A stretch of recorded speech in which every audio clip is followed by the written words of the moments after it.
Christiania var oprindeligt Bådsmandsstræde Kaserne beliggende på Christianshavn.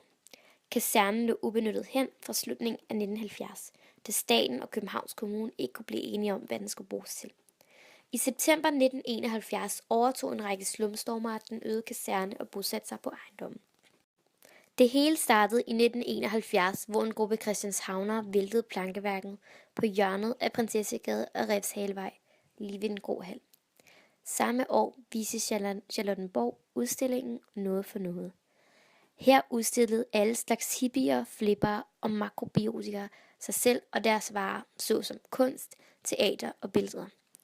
Artiklen resulterede i en massiv indvandring af folk fra nær og fjern.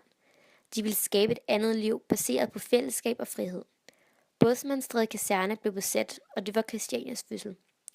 Politiet har flere gange forsøgt at fjerne folk fra området, men de har måttet give op, da området simpelthen var for stort. De første vilde dage, de var vist noget for sig selv.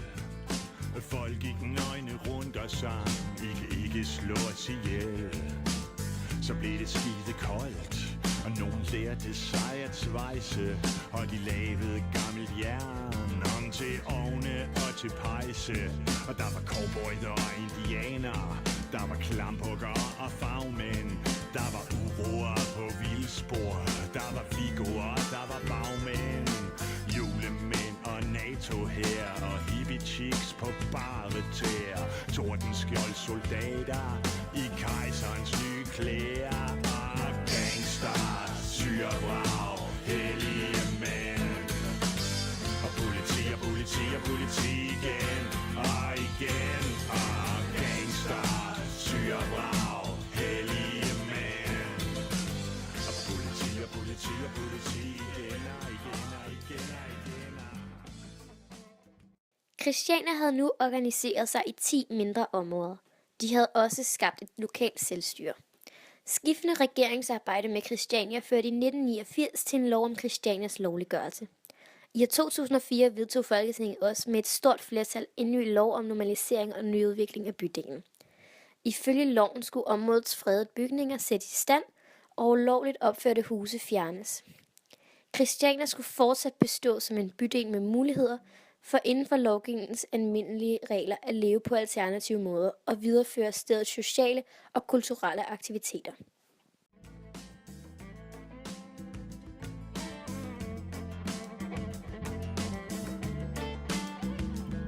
Og vi har halvskallede hippier med hestehale, hentehår, demente orakler, som ingen forstår. Glødende entusiaster og militante bilister, afblomstrede blomsterbørn og aktiverede aktivister. Og hippiebyen, ja, den lever på godt og på ondt. Det sanseløse brænder der vælter sanseløse rundt.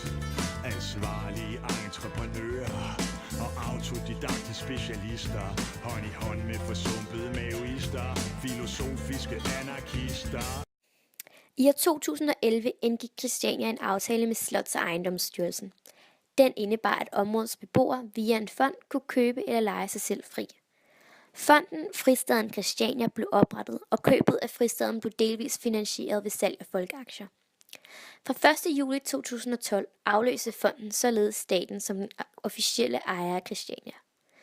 I år 2013 vedtog Folketinget, at der ikke skulle gælde nogen særregler for Christiania, som tidligere havde eksisteret. Omkring 900 mennesker bor i dag på Christiania, og området besøges hvert år af op mod 500.000 turister.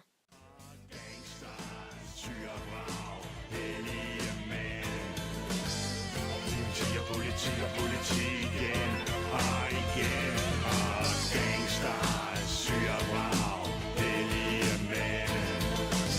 Og politi igen, og igen, og igen, og igen.